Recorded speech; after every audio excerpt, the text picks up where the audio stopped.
अभी अक्षय तृतीया को बद्री नारायण के कपाट खुले थे। जो बहुत विज्ञानवादी हो, जो बहुत बड़ा भौतिकवादी हो, उसको चाहिए कि वो कभी विपद। श्री राम जय राम जय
और मंदिर में दीपक जलता मिलता है, भगवान को तुलसी फूल चढ़ा हुआ मिलता है।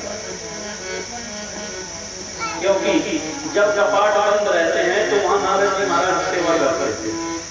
मलेट्री का पैरा रहता है, सील मर्म रहता है, ताला लगा रहता है। ये विचित्रता है श्री बद्री धाम की। अगर उसके दर्शन करते हैं तो 2 बार जाना पड़ता है। पहले दीपावली में जाइए, कपाट बंद देखिए, और फिर अक्षय तृतीया में जाके कपाट खुलते हुए देखिए। तो श्री नारायण महाराज वहां के नित्य पुजारी हैं। उनके बड़े बड़े हैं सनत, सनातन, सनातन और सनत कुमार। श्री राधे श्री राधे। तो एक दिन ये चारों भाई सत्संग के लिए बद्री नारायण धाम आए। सदगादियों ने ब्रह्मा जी से वरदान मांगा है, भगवान विष्णु से वरदान मांगा है कि हे नारायण, हमें वरदान दीजिए, हम हमेशा 5 साल के रहे। पंचहायन संयुक्ता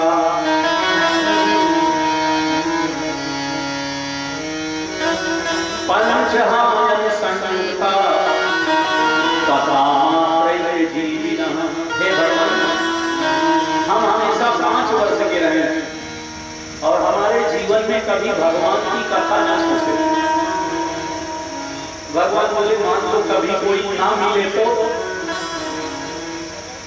रोज यजमान ना मिले तो संत बोले हम 4 भाई हैं, 3 भाई श्रोता बन जाए, 1 भाई कथा सुना दे, लेकिन कथा हम रोज सुने। आज चारों भाइयों के मन में इच्छा हुई कि नारद जी के पास चल सकते, क्योंकि हम लोग तो वो कथा कहते हैं जो ग्रंथों में लिखी हुई है, और नारद जी महाराज तो लाइव कथा कहते हैं। क्योंकि वो कभी वैकुंठ जाते, कभी ब्रह्मलोक जाते, कभी कैलाश जाते, कभी देवलोक जाते, कभी अयोध्या से, कभी काशी जाते। तो जो देख के गए वही सुनाते, एकदम ताजा खबर। ये चारों भाई बद्री नारायण गए तो नारद जी मिले नहीं, तो वहीं बैठ गए। बोले जब मंदिर का पुजारी है तो सुबह नहीं तो शाम को आएगा, आरती तो करेगा। ऐसा सोच के चारों भाई बैठे थे, नजर पड़ी नारद जी आ रहे हैं। तो हमारे सनातन धर्म में जिन्होंने थोड़ी भी भागवत रामायण पढ़ी है ना, किसी बच्चे से पूछो नारद जी की पहचान क्या है, तो बच्चा बोलता है नारायण नारायण नारायण, यही पहचान है। उनके मुख से हमेशा भगवत नाम संकीर्तन होता है। लेकिन आज जब नारद जी आए तो न उनकी बीना बज रही थी, न उनकी करताल बज रही थी। आए, मंदिर का परिक्रमा किए, जाने लगे। अभी 4 भाई बैठे थे कि कथा सुनेंगे, और जब उन्होंने देखा प्यास भी तो चले जा रहे, तो बोले रुकिए, त्वरितम गमते पुत्र उतश्चान्तवम्। हे महामन बताइए, अभी अभी तो आप आए, जा कहाँ रहे हैं, और जा रहे हैं तो एक चीज और बता दीजिए, आप तो हमेशा प्रसन्न रहते हैं, लेकिन आज कथम ब्राह्मण दीन मुखः। हे नारद जी, आज आपका मुंह सूखा हुआ है, आप चिंतित हैं, और ऐसी वैसी चिंता नहीं है। कैसे चिंता है? इदानीं सून चित्तोषि गतचित्तो यथा जनः। हे नारद जी, आपकी जो चिंता है ऐसी है जैसे किसी व्यापारी का मूल धन डूब जाए। आप किसी दुकान में सामान खरीदने जाओ, तो जो व्यापारी होता है वो तब तक कम करता है जब तक उसका मूल धन मिल जाए, और जब आप कहते हो ये ले लो, तो कहता है कि तो मैंने खरीदा नहीं, अब नहीं लूंगा। इनको चिंता कैसी है? गत वित्तो यथा जनः। जैसे कि किसी व्यापारी का मूल धन मिल जाए तो व्यापारी चिंतित होता है। किसी के पिता की बेटी की बारात दरवाजे से लौट जाए बिना ब्याह किए, तो जो चिंता पिता को होती है। और कोई विद्यार्थी परीक्षा देने जाए और अपना प्रवेश पत्र घर में भूल, तो जो चिंता उस विद्यार्थी को होती है। अथवा जिंदगी भर तीर्थों में रह करके, आश्रम में रह करके भजन करे और बुढ़ौती में मंगहर पहुंच जाए, तो उस योगी को जो चिंता होती है, हे नारद, आपकी भी वैसी ही स्थिति थी। कारण क्या है? अगर आप जैसा महात्मा चिंता करेगा तो फिर चिंतन कौन करेगा? तो श्री नारद जी महाराज बड़े बड़े होकर के कहते हैं कि हे भीला, हे महात्मन, हे शंकराचार्य को, मैं धरती से आ रहा हूं। अहम तो पृथ्वीयां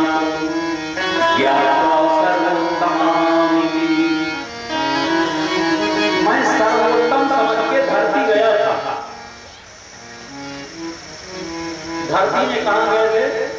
तो नारद जी बोले मैंने 4 धाम किया, पुष्करम चा, प्रयागम चा, काशी गोदावरी तथा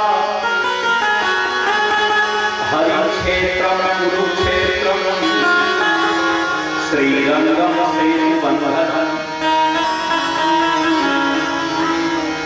नारद जी से भेंट कहां हो रही है? बद्री नारायण में।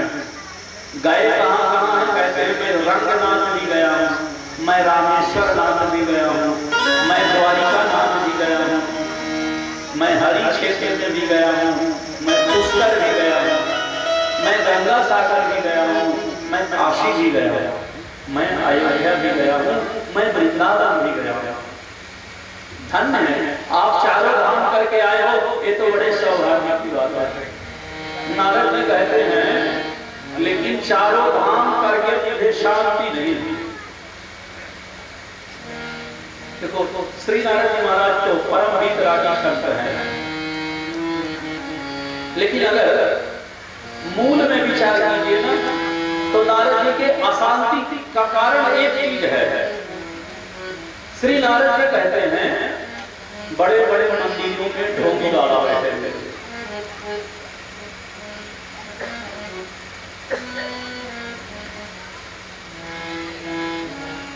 तो जो बड़ा मंदिर होगा, आप विचार कीजिए, ये सब के लिए सीख है जो लोग यहाँ बैठे हैं कि जब हम लोग अयोध्या जाते हैं ना, काशी जाते हैं, तो हम लोग ये पूछवे नहीं करते कि अच्छा महात्मा कहाँ है, हमें दर्शन करना, अच्छा पंडित कौन है, हमें मिलना है। हम तो कहते हैं बड़का महंत बताइए, तो बड़का महंत ईमानदारी से बोलेगा आप बताओ, जिसके 500 करोड़ की संपत्ति होगी वो क्या राम राम करके पा सकता है? निश्चित है उसको कोई ना कोई व्यापार, कोई ना कोई धंधा करना पड़ेगा। तो हम जिसे समझते हैं इनके बहुत बड़ा पैसा है, बहुत बड़ी सोने की गद्दी है, सिंहासन है, तो ये बहुत अच्छे भी होंगे। तो भैया इतना सोना रखने के लिए सिक्योरिटी गार्ड को रखना ही पड़ेगा। इन कमाई के लिए, संभालने के लिए ऑडिटर भी चाहिए, मैनेजर भी चाहिए, पैसे भी चाहिए, फिर हमें उन्हें वेतन भी देना है। तो उसके लिए अगर इधर उधर हाथ पांव नहीं मारेंगे तो कैसे होगा? तो भजनानंदी महात्मा जो होगा वो किसी झोपड़ी में आपको मिलेगा। अगर आप सोचो कि सोने के सिंहासन में जो बैठा है वो भजनानंदी भी हो, संभव हो। भागवत के 10वें स्कंद में अक्रूर जी ने रो रो करके यही बात भगवान कृष्ण से कहा कि हे गोविंद, जिस दिन से तुझे श्यामला मणि मिली है ना, आया था भजन करने को, लेकिन दिन भर भंडारा करता हूँ, रात भर बैठ के ही साथ होता हूँ। भंडारा के चक्कर में आपका नाम भूल गया। श्री नारद जी कहते हैं मैं बड़े बड़े मंदिरों में देखा, वहां मुझे ढोंगी मिल गए। पाखंड निरता सन्ना विरता सा परिग्रह। देखो भागवत में ही लिखा है कि महात्माओं को गांव में नहीं जाना चाहिए, महात्माओं को भिक्षा भी नहीं मांगनी चाहिए। लेकिन आजकल स्थिति उलट रही है और बच्चों क्यों मांग रहे हैं? तो कहते हैं अपने लिए नहीं, हम तो साधुओं के लिए मांग रहे हैं, हम तो गाय के लिए मांग रहे हैं, हम तो ब्राह्मणों के लिए मांग रहे हैं। तो उद्देश्य चाहे जो हो, लेकिन वास्तव में जब आप संत बने हो तो भजन करो। तो एक हमारे यहाँ कहावत है अयोध्या में, लोग पूछते हैं भैया ये हल्ला कहाँ हो रहा है? तो उत्तर मिलता है मौनी बाबा के यहाँ। तो बोले कैसे मौनी बाबा की हल्ला हो रहा है? तो बोले बोर्ड में तो यही लिखा है मौनी जी का आश्रम। तो बोले 56 भोग कहाँ बन रहे हैं? बोले फलहारी बाबा के यहाँ। ये कोठी किसकी है? बोले त्यागी बाबा की।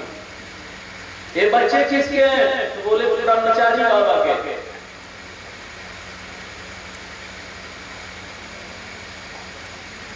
तो देखो वास्तव में संत तो संत होते हैं, संत न ढोंगी होते, न संत बहुत बड़ा बोर्ड लगाते, लेकिन ये जो व्यापार करने वाले हैं ना, ये पैसा ही बोर्ड लगा देते, बदनाम संत होते हैं। और वास्तव में जो संत है उसको इससे कुछ लेना देना है। और नारद जी महाराज को अशांति इसीलिए हुई कि वो तीर्थों में तो गए, लेकिन वो भी बड़का मंदिर खोज रहे थे, उन्होंने संत खोजे नहीं, महात्मा खोजे नहीं। यहाँ एक चीज और दृष्टव्य है, हमारे यहाँ एक परंपरा है कि 3 काम बिना गुरु दीक्षा के नहीं कर सकते।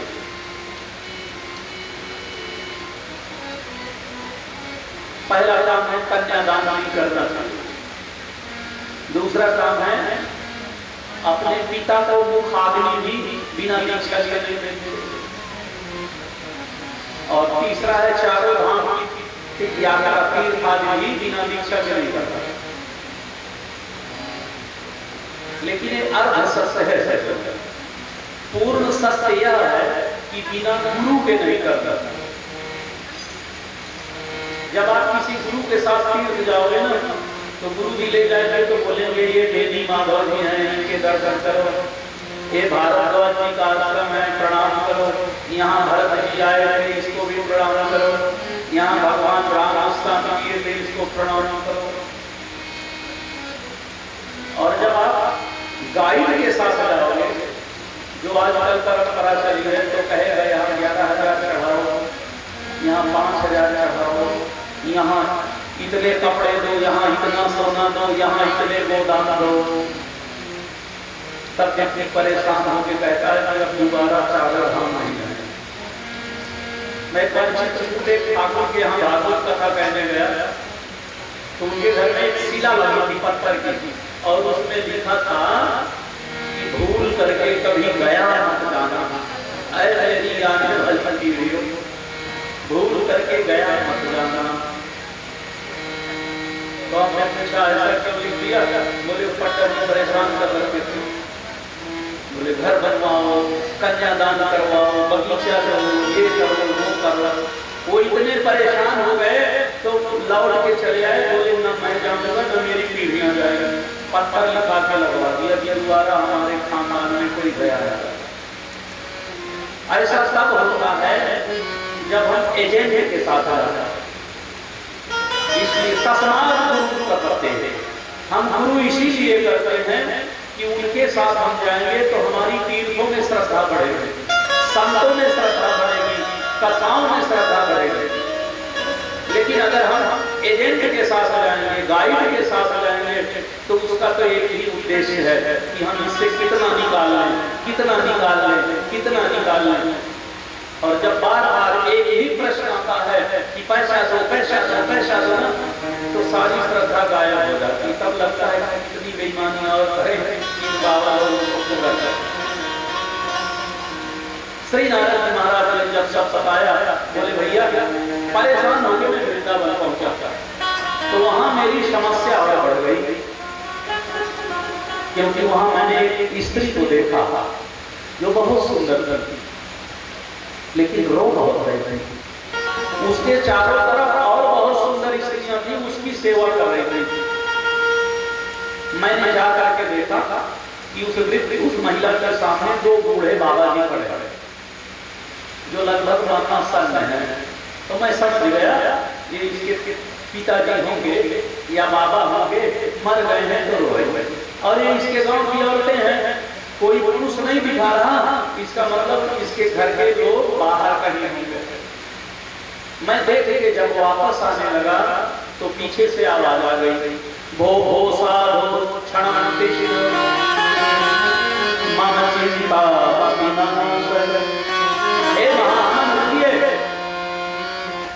मेरी चिंता भी दूर कीजिए।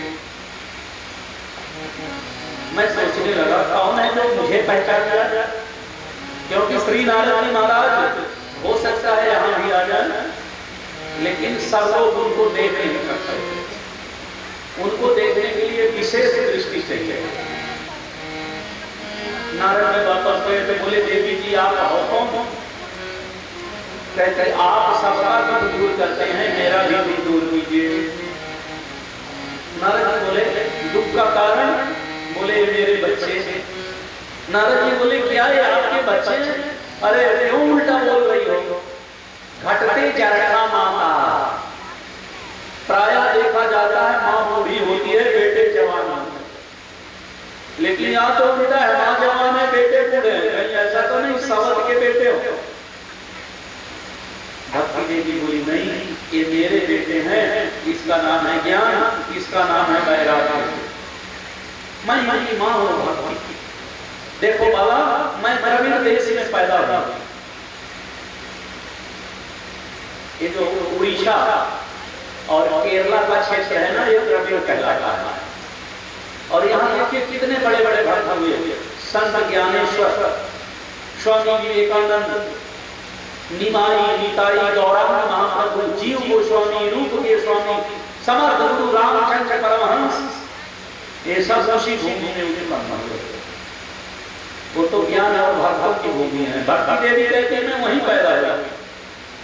कर्नाटक में मैं जवान हो गए, महाराष्ट्र में भी मेरा बड़ा सम्मान हुआ, लेकिन मैं गुजरात में जाकर बुद्धि हो गई। गुजरात में क्यों बूढ़ी हो गई? भक्ति देवी कहते हैं वहां दिखावा बहुत है। गुजराती भजन करे चाहे ना करे, चंदन लगा के माला टांग के जरूर घूमे। भक्ति का दिखावा है, इसीलिए मैं बूढ़ी हो गई। इसी तरह से वृंदावन आई तो यहाँ मैं तो जवान हो गई, लेकिन मेरे बेटे आसन्न हैं। हे महात्मा, कोई उपाय कर दो, मेरे बच्चों को होश आ जाए तो मैं विदेश चली जाऊंगा। श्री नारायण जी महाराज प्रसन्न हो गए और कहते, हे भक्ति देवी, तुम क्यों परेशान हो रही हो? त्वया भूता संवायाति गोविंदा नीच गृहेश्वर। हे भक्ति देवी, अगर आप प्रेम से बुलाएं तो भगवान नीच से नीच घर में भी चले जाते हैं। भूल गई द्रौपदी चा परित्राता ये देवी, जब कौरवों के अत्याचार से सती देवती परेशान हो गई और रो करके आपको बुलाई, तो भगवान द्वारकाधीश वहां तत्काल पहुंचे। तो द्रौपदी की आवाज नहीं थी, तो द्रौपदी के अंदर छिपी हुई भक्ति की आवाज। हे देवी, जब भक्ति देवी बुलाती हैं तो भगवान नीच से नीच घर में भी जाता। भगवान को याद करो, तुम्हारे सारे दुख दूर हो जाएंगे। ब्रज की नंदलाला राधा जी के श्यामैया, सब दुख दूर हुए जब तेरा नाम लिया।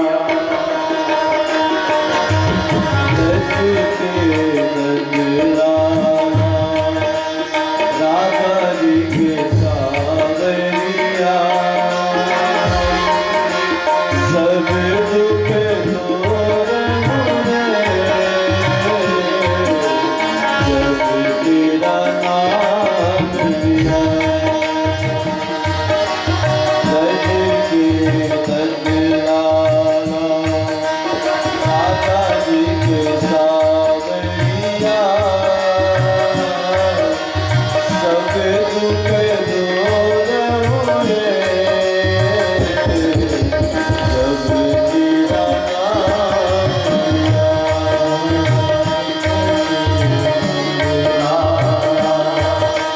राधा जी के सावरिया, सब दुख दूर हुए जब तेरा नाम लिया। हरि बोल।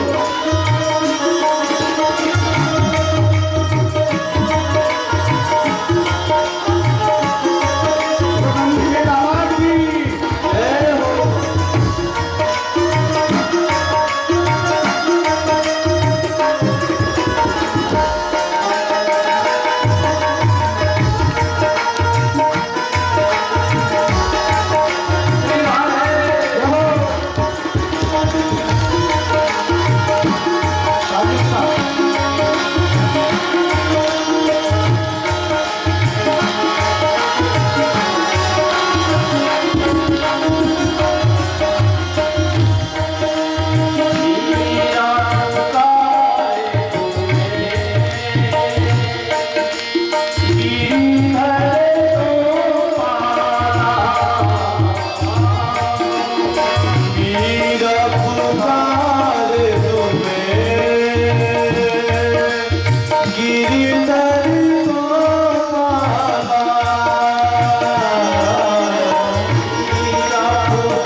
संसार में सारी विपदा टाई, सारी विपदा टाई, सारी विपदा टाई।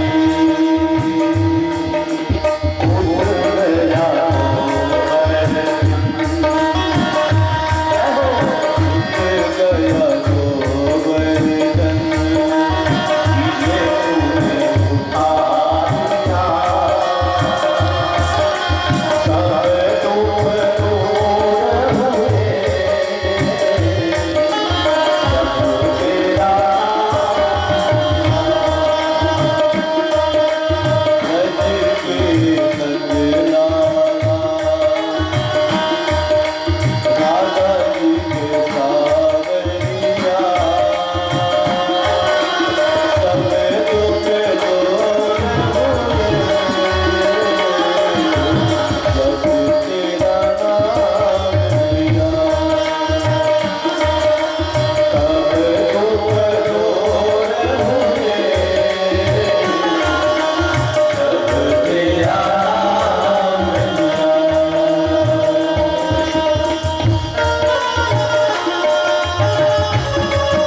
देवी को समझाया।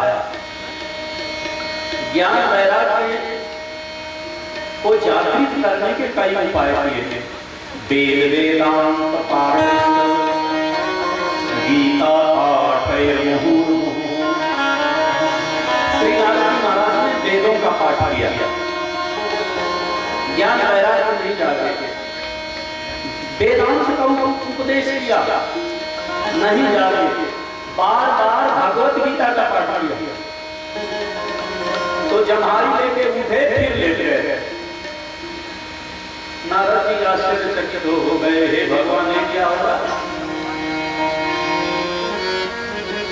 उसी समय आकाशवाणी हो गई, हे नारद सत्कर्म करो, तुम्हारा उपाय सफल होगा। उद्यमः सफलस्तेयं भविष्यति न संशयः,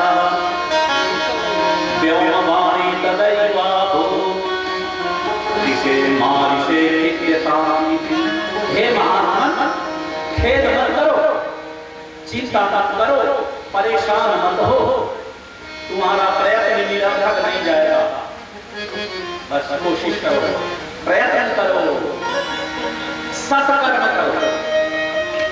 अब श्री नारद महाराज और चिंतित हो गए, हे भगवान, ये आकाशवाणी मुझसे कह रही है सत्कर्म करो। आपको बड़ी चिंता होती, क्या वेद पाठ करना सत्कर्म नहीं? क्या गीता पाठ करना सत्कर्म नहीं? क्या उपदेश करना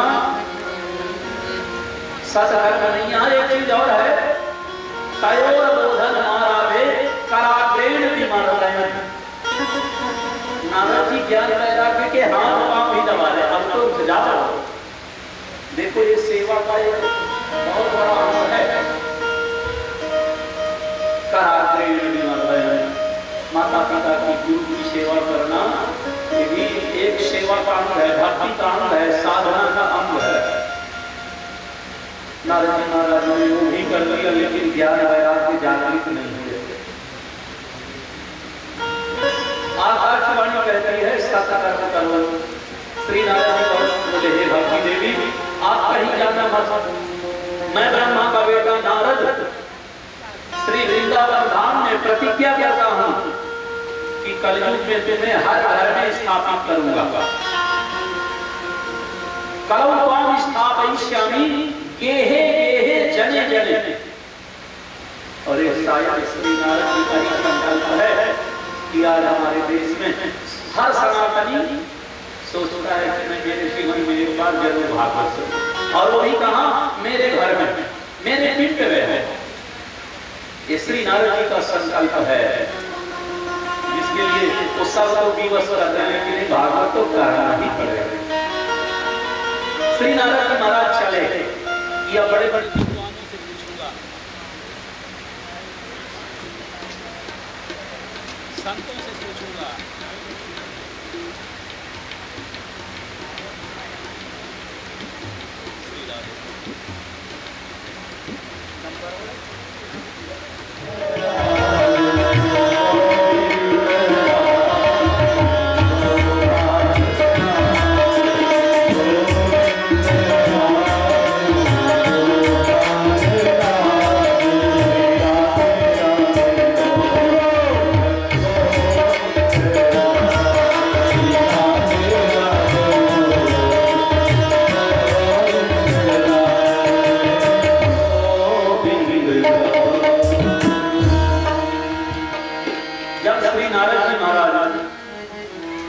विद्वानों से पूछने के लिए चले कि हम विद्वानों से पूछेंगे, ज्ञानियों से पूछेंगे कि सत्कर्म क्या है।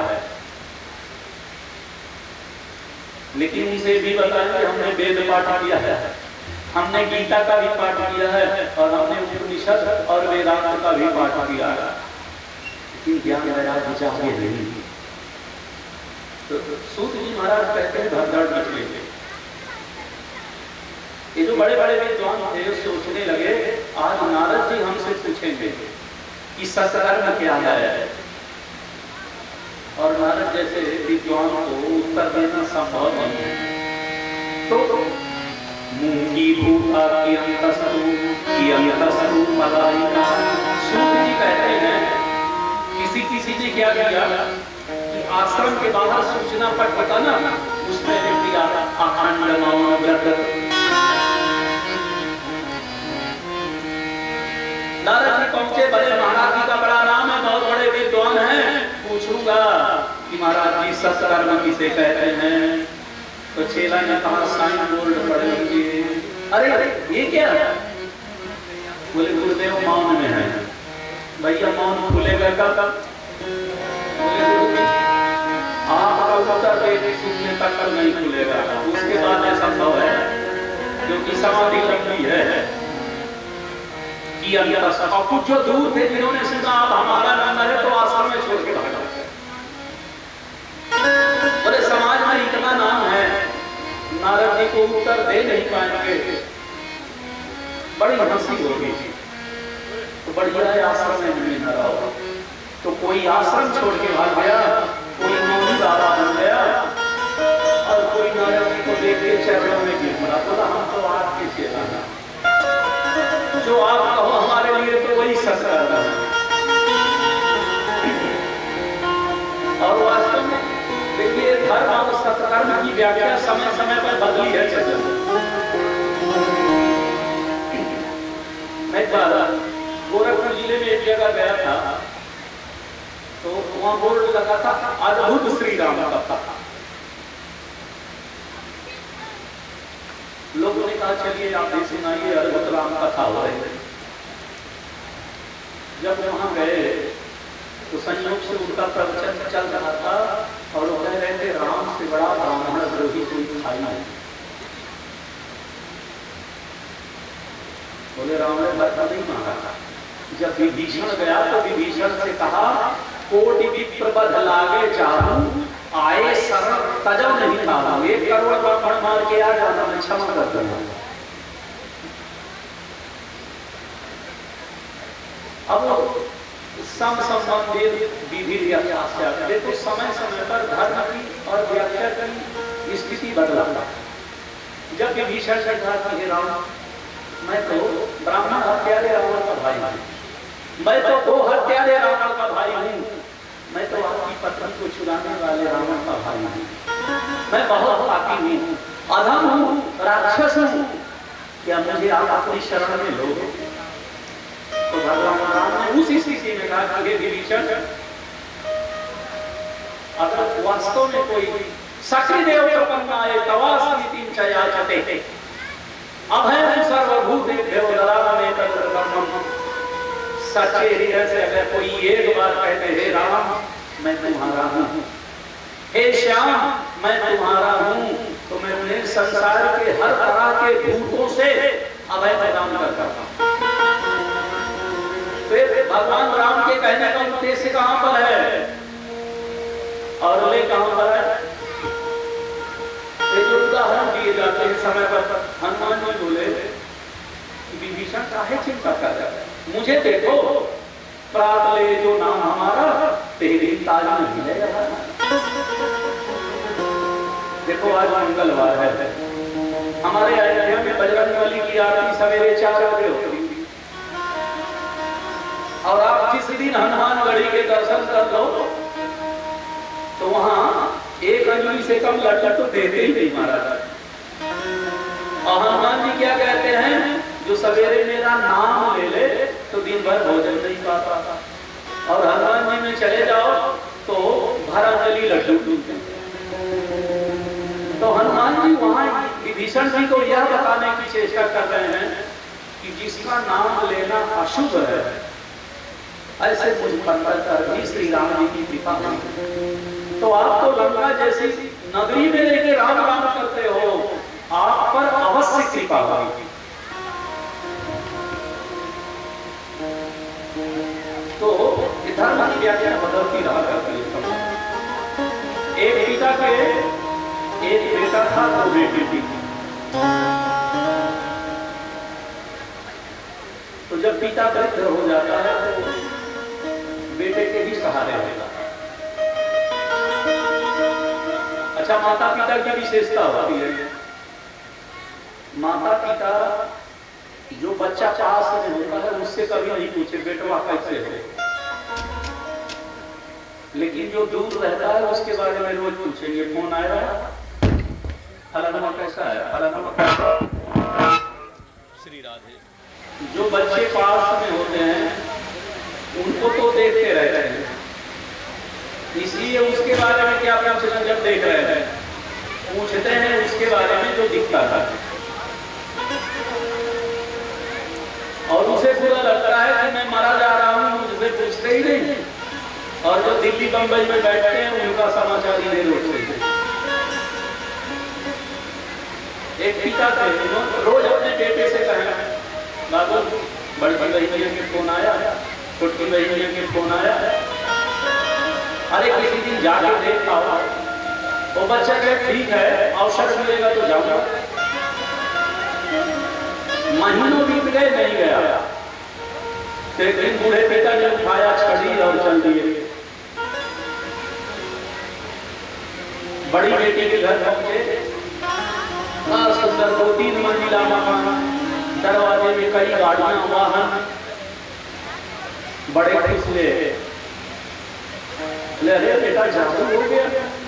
बोले हाँ पिताजी सब आपका आशीर्वाद है, बेटी बड़ी खुश थी। आपके दामाद का ईंटे का बिजनेस है ना, इस साल पानी नहीं बरसा, इसलिए रामराज है, खूब ईंटे बिक रहे हैं। एक भी ईंटा खराब नहीं हो रहा बाबूजी।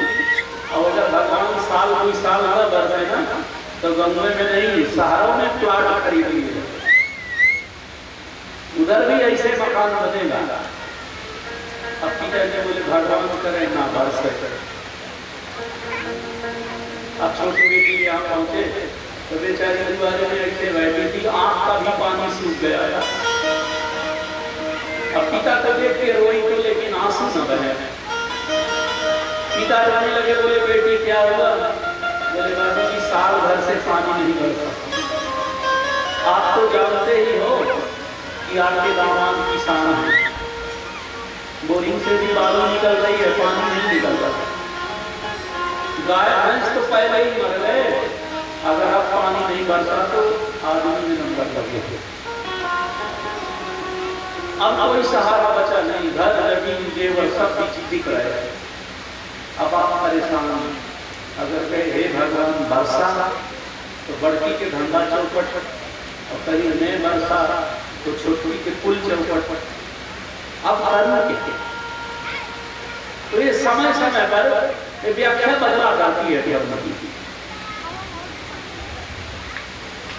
श्री नारद जी महाराज बोले जब मुझे कहीं प्राण न मिली तो मैं बद्री नारायण आया और वापस जा रहा था। हे महात्मा, बड़ी कृपा है भगवान की कि आपसे भेंट हो गई। अब आप बताइए मैं क्या करूं कि ज्ञान वैराग्य जागता है।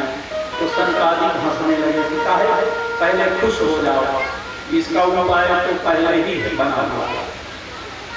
कौन सा उपाय है? तो बोले श्रीमद् भागवत कथा।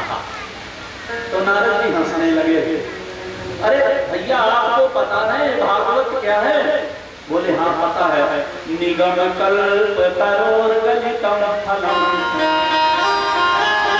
सुगंधामृतद्रव संयुतम पिबत भागवतं रसमालयं मुहुरहो रसिका भुवि भावुका।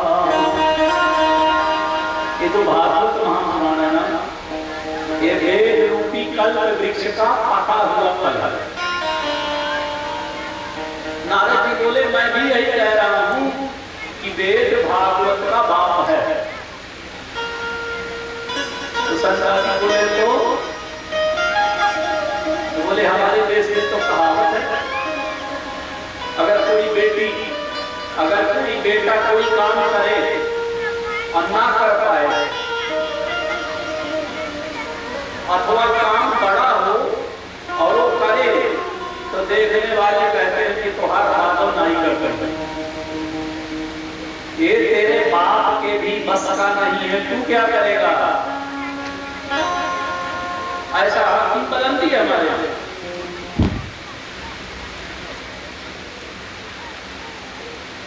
नारद जी कहते हैं, देखिए हमारे यहाँ बेटे को कहा जाता है आत्मज, बेटी को कहा जाता है आत्मजा। वास्तव में हमारे संस्कृत शब्द का बड़ा सुंदर, हर एक चीज का एक बड़ा सुंदर अर्थ है, भाव है। आत्मज माने होता है आत्मानम जनयति सा आत्मजा। ये पिता बेटा को पैदा नहीं करता, पिता बेटी को पैदा नहीं करता, पिता ही बेटी और बेटा बन के जन्म लेता। अब कई बातें को अगर किसी में से पूछो ना तो हमारी कई बहनें माताएं बताएंगी कि महाराज जीवन में बेटा है ना, इनका बाबा शासन नहीं पे आया। कई बार ऐसा सुनने को मिलता है कि कभी बाबा बोले, कभी चाचा, कभी कौन स्वप्न में आकर के और पुत्र के रूप में जन्म लेता। लेकिन यथार्थ यह है कि पिता ही पुत्र के रूप में जन्म लेता था, पिता ही पुत्री के रूप में जन्म लेता है। और उसका सबसे बड़ा प्रमाण क्या है? जब कोई बेटा स्कूल जाता है, जब कोई बेटा कॉलेज जाता है ना, तो बाप क्या कहता है कि बेटा हमारे समय में तो स्कूल नहीं था, हमारे समय में तो फीस नहीं थी, हमारे समय में तो व्यवस्था नहीं थी, तो हम नहीं पढ़ पाए। लेकिन अगर तुम पढ़ लोगे ना तो हम धन्य हो जाएंगे। हर माता पिता यही सोचते थे कि हम तो डॉक्टर नहीं बन सके, हम तो इंजीनियर नहीं बन सके, लेकिन हमारे बच्चे को जरूर बनाना है। और आज कितने बच्चे हैं जो माता पिता के स्वप्नों को पूर्ण भी कर रहे हैं, और वो बेचारा पिता भूखा रह करके, उपवास रह करके, तरह तरह की नौकरी करके, वृत्ति करके, कहां से फीस लाता है, कहां से कपड़े लाता है, कहां से किताबें लाता है, ये तो पिता ही बता सकता है। लेकिन कोशिश करता है कि वो अपने संतान को अच्छे से अच्छे संस्कार दे, अच्छी से अच्छी शिक्षा दे। क्यों? क्योंकि उसका एक उद्देश्य है, हम तो नहीं कर पाए, शायद यही कर ले। और ये यथार्थ है सज्जनों। आप देखें महाराजा सगर के बच्चे कपिल मुनि के द्वारा भस्म हुए थे। बेटा असमंजस कितनी तपस्या किया, गंगा जी को नहीं ला पाया। अब अगर उनके बेटवा अंशुमान कह देते कि जब हमारे दादा नहीं ला पाए तो हम क्यों मेहनत करें। अंशुमान ने कोशिश किया, नहीं ला पाए। उनके बेटवा से कह बेटा मैं तो नहीं ला पाया, लेकिन तुम्हें कोशिश करना है। दिलीप ने भी कोशिश करी, नहीं ला पाया। लेकिन जब दिलीप जाने लगे तो उन्होंने अपने बेटे भगीरथ से कहा, बेटा मैं तो असफल हो गया, लेकिन तुझे भी कोशिश करनी। जब तक गंगा इस धरती पर नहीं आएगी, ये सूर्यवंश सतत प्रयत्नशील रहेगा। और आखिर भगीरथ जी लाए, और आज हमारे यहाँ उदाहरण बन गया। लोग कहते हैं कि भैया भगीरथ प्रयास करो, अर्थात तब तक आगे रहो जब तक कार्य की सिद्धि न हो जाए। तो नारद जी कहते हैं जो काम पिता नहीं कर सकता वो बेटा नहीं कर सकता। संकालिक क्या कहते हैं, जो पिता नहीं कर पाता वही करने के लिए वो बच्चे उत्पन्न करता है। और यथार्थ है सज्जनों, देखो यहाँ 5 पीढ़ी वर्णन है। श्री वशिष्ठ जी महाराज कथावाचक हैं, योग वासिष्ठ महारामायण लिखी, लेकिन वशिष्ठ जी महाराज का ज्ञानियों में नाम है, व्यास में उतना नाम है। उनके बेटा शक्ति, उनके बेटा पराशर, पराशर के बेटे वेदव्यास। लेकिन जो कथा, जो अभिव्यक्ति सुखदेव स्वामी की है वो किसी की नहीं। हमारे पूर्व गुरु कहा करते थे तो इस सीजन है, आम में फल तो आए हैं, बस बरसात हो जाए तो पकना नहीं चल। तो एक छोटा सा नाती गांव आया, इस समय बहुत सारे नाती आए हुए। अब वो नाती क्या करे कि दुआरे में आम का पेड़ था, वो पके पके आम गिरे। कहाँ कार्बाइड के पकाए और कहाँ प्राकृतिक पका आम। वो जब बच्चा खाए बहुत अच्छा लगे, तो दिन भर पेड़ के ही नीचे खड़ा है। अब कभी दादी गोद में उठा के ले जाए, कभी बाबा उठा के ले जाए, और रोए बोले ना हम वहीं रहो। जुलाई आई, चला गया। फिर अब किसी कारण दोबारा उसका दिसंबर में आना हुआ। अब वो गए तो पेड़वे के नीचे खड़ा हो, रोए। दादी बोले क्या हुआ? बोले लूंगा। क्या? बोले आम चाहिए मुझे, आम। दादी बोली तो माई में मिलेगा, जून में मिलेगा। बोले नहीं आज चाहिए। दादी बोली कहाँ से? जरिया किया देंगे। तो कहें जरिया किया पापा। तो जब मैं उसके लिए खाया बोले इसलिए वो स्वाद नहीं। छिलका दे दूं, डाल दे दूं, पत्ता दे दूं, तो कहे हाँ दो। और जब मुंह में डाले तो बोले वो स्वाद नहीं।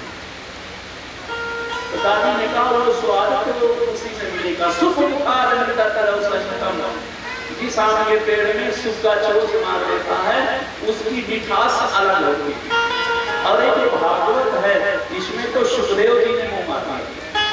जब से सुखदेव जी ने इस कथा को कहा तो इसका स्वाद बढ़ गया। आज श्री शंकरादियों ने आदेश दिया तो नारद जी बोले अगर भागवत से ही कल्याण होना है तो आप हमें कथा सुनाएं। तो बोले देखो ये बद्री नारायण में नहीं होगी तो कहाँ होगी? बोले विशाल बसवधाय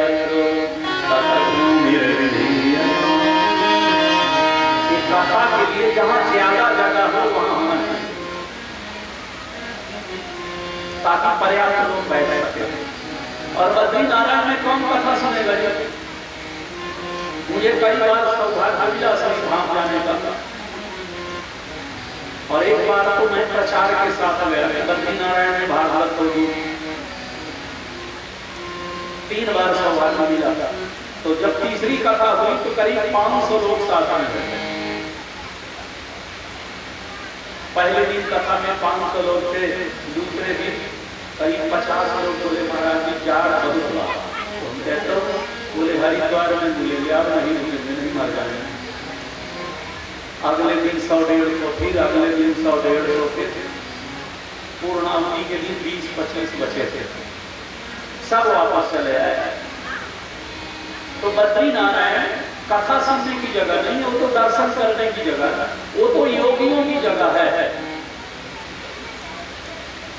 बद्री नारायण के महात्म्य में लिखा है चाहे 1 महीना माघ में प्रयाग में रह लो और चाहे 1 दिन बद्री नारायण में रह लो, बराबर फल है।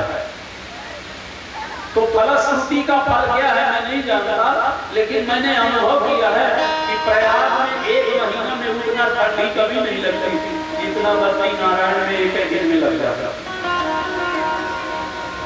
आप कितने भी कपड़े पहन लो देखिए तो बर्फ रहती।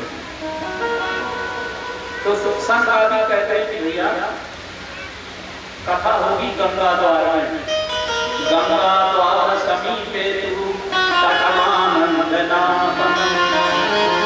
देखो गंगा द्वार में एक जगह है जिसका नाम है आनंद वन, वहां कथा होगी।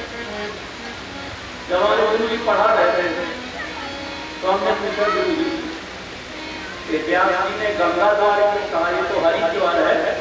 बोले हरिद्वार नहीं है, ये गंगा द्वार है। तो गुरु जी ने बताया देखो इसका भाव है। आज आप देखते हैं कि हम अपने घर में भगवान कृष्ण की भी मूर्ति रखते हैं, भगवान राम की भी मूर्ति रखते हैं और नर्मदेश्वर भी रखते हैं, शालिग्राम भी रखते हैं। बताइए कोई पंडित कोई साधु आके कभी रोका हो कि आप गलत कर रहे हैं?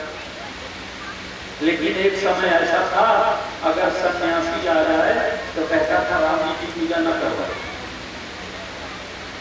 और कोई वृंदावन का महात्मा आ जाए तो वो कहता था शंकर जी की पूजा न करो, और राम भक्त आ जाए तो करने का मन करे शंकर भक्त आ जाकर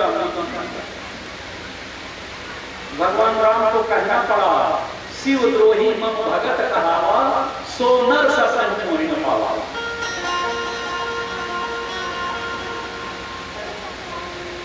तो जब कथा हुई तो नारद जी सोचने लगे अगर पता लिखाऊंगा हरिद्वार में कथा है, हरि माने भगवान विष्णु। देखो अगर आपको बद्री नारायण जाना है तो भी हरिद्वार जाना पड़ेगा, और आपको केदारनाथ जाना है तो भी हरिद्वार जाना। आप किसी सन्यासी से पूछो जो भगवा कपड़ा पहने हो, उससे पूछो तो कहता है हरिद्वार। हरिद्वार अर्थात भगवान के धाम जाने का रास्ता था। और किसी वैष्णव से पूछो तो कहता है हरिद्वार अर्थात भगवान बद्री नारायण जाने का रास्ता। अब नारद की चिंता में पड़ गए, अगर हरिद्वार लिखाऊंगा तो सन्यासी नहीं आएंगे, और हरिद्वार लिखाऊंगा तो बैरागी नहीं आएंगे। तो श्री नारद जी ने कारण में लिखाया गंगा द्वार समीपे, गंगा द्वार में कथा होगी। और गंगा द्वार इसीलिए है सज्जनों कि देखो जैसे पिता का घर होता है ना, तो गंगा जी तो हिमालय की बेटी है ना। एक मनसा देवी का पर्वत और चंडी देवी का पर्वत आखिरी हिमालय की श्रृंखला। उसके बाद तो जहां तक हिमालय है वो घर है, और जो हिमालय समाप्त हुआ वो द्वार है। तो बोले कथा कहाँ होगी? गंगा द्वार में। तो वहां कौन गए? बोले बैरागी भी गए, सन्यासी भी गए और गृहस्थ भी गए। किसी बैरागी से पूछा आप कथा सुनते हैं? बोले गंगा मैया के घर में कथा है। और गंगा मैया के यहाँ कथा हो हम ना जाए ऐसा कैसे संभव? क्यों? बोले अरे हमारे नारायण के चरणों से निकली है भाई, तो हमारे लिए तो इससे बड़ा कोई काम हो ही नहीं सकता। सन्यासियों से पूछा महात्मा जी आप कैसे आ गए? बोले अरे गंगा मैया कथा सुन रही, ये हमारे भोलेनाथ के जटा से निकली है, जिसको हमारे शिव अपने सर में धारण करे। अगर उसकी कथा में हम नहीं जाएंगे तो हमसे अभागा कौन होगा? तो सन्यासी भी आए, बैरागी भी आए और गृहस्थ भी रहे। गृहस्थों से पूछा आप? तो बोले गंगा मैया ने हमारे करोड़ों कीर्ति मारे, सतयुग से लेके आज तक आरती चली आ रही। हम भी उनकी शरण में जाएंगे, मरने के बाद तो बच्चे हड्डी लेके जाएंगे, लेकिन वो सौभाग्यशाली जो जीते भी पहुंच जाए।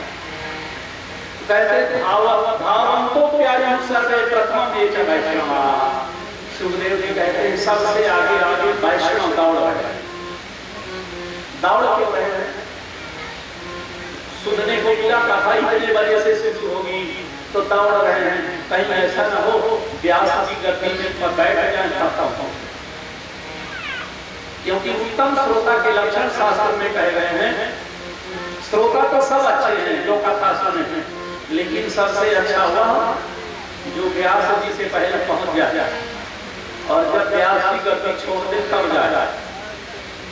और कुछ लोग क्या करते हैं, अभी तो बाबा राम कर रहे हैं, आरती में जाए दोनों काम हो गए, कथा हो गई, देवघर हो गई और प्रसादी हो गई।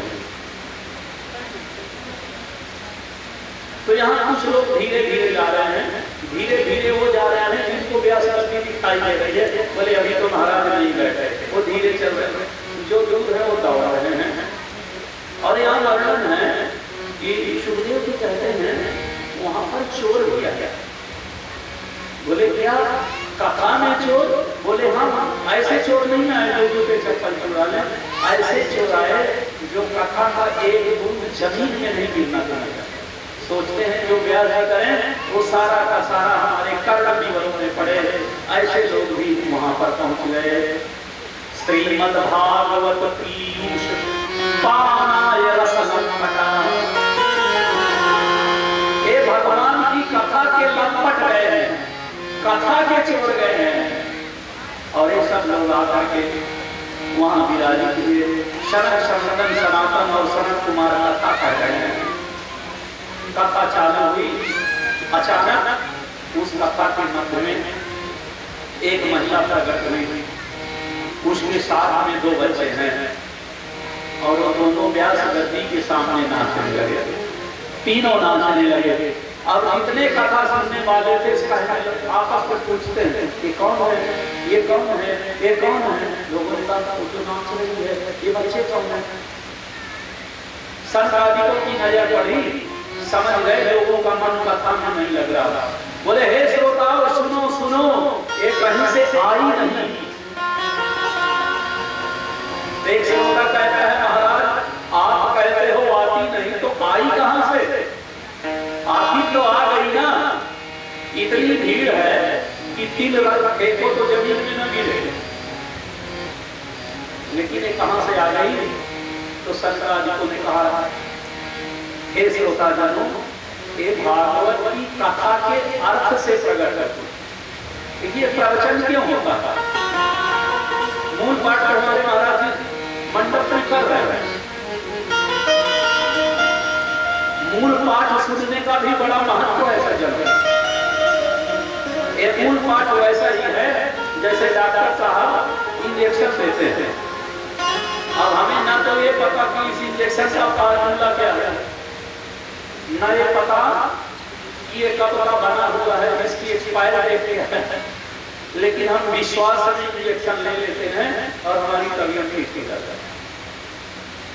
उसी तरह से भागवत का पाठ है, अगर आप सुनो ना समझ में आए तो भी वो लाभ देते और उनको भी लाभ देगी जिन्हें फार्मूला बता। वो पहले पर्चा देखते हैं, दवाई का नाम पढ़ते हैं, फिर एक्सपायरी डेट देखते हैं, उसमें क्या क्या पढ़ा है उसे देखते हैं, तब दवा खाते हैं। तो फायदा उन्हें भी करती है जो फार्मूला समझ के लेते हैं, फायदा उन्हें भी करती है जो डॉक्टर पर विश्वास करते हैं। जब शंकराचार्य ने कहा अरे ये भगवान की भक्ति है और ये इसके दोनों बेटे हैं, जैसे भक्ति का नाम लिया तो नारद जी महाराज आंख खोल के आए, इसको तो मैं वृंदावन में छोड़ के आया था और बेटवा को 100 साल का था, ये 5 साल का हो गया। श्री नारद जी महाराज करताल बजाने लगे और भक्ति देवी के साथ सभी नृत्य करते हैं। श्री कृष्ण गोविंद हरे मुरारे, हे नाथ नारायण कृष्ण गोविंद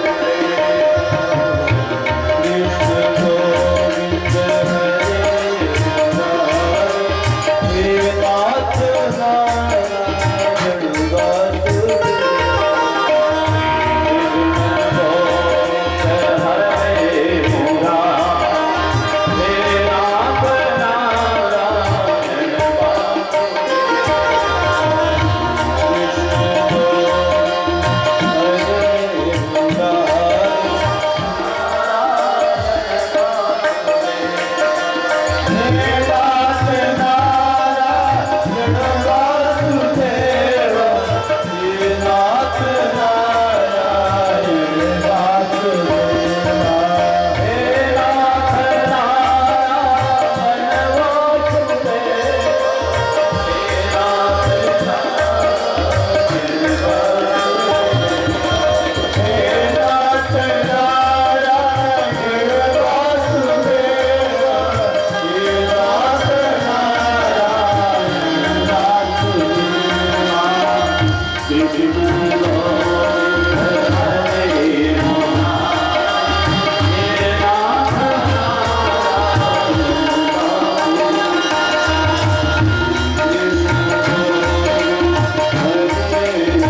यही उचित है। तो कल से आप लोग यथा समय पधारे और कथा का आनंद लें। अब हम हमारे यजमान जी से आग्रह करेंगे कि आप घंटों का आरती बना लें, एक ऊपर से और एक अन्य भक्तों के लिए, और यहाँ आरती करके फिर यजमान यज्ञ मंडप में भी जाएंगे।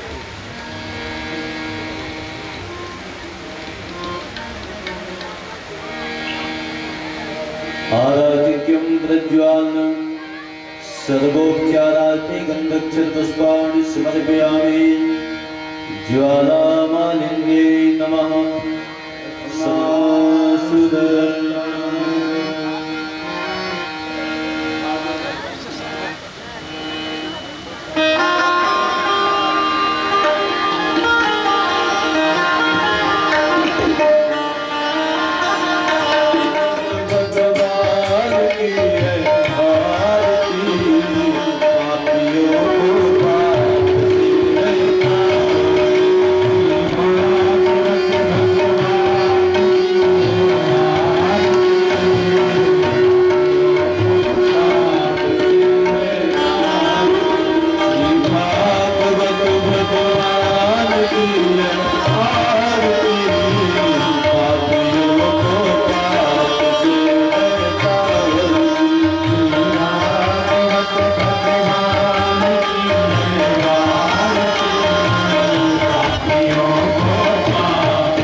भाई